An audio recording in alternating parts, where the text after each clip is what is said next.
वही बर बैठी के बेची हो सुबह शाम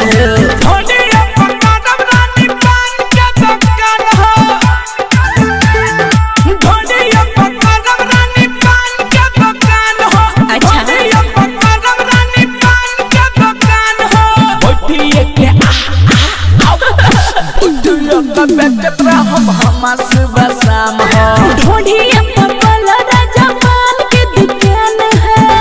अरे काला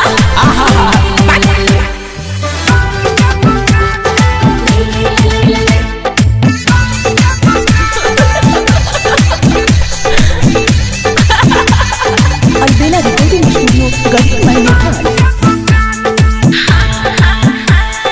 का करे जइब कमाए राजा बहारा घर ही तू रही के लूट पिया लहारा। अच्छा लूटा छीन ले लू गोडी हमरा मुहावा के बात हो ओका बोका खेलल जाई मिल के सारी रात हो अरे बतिया तू ले तो हमर मान मान मान ढोढ़िया पपल राजा पान के दुकान है। ढोढ़िया पपल रानी पान के दुकान हो तोहरा बस के ना बा काहे रे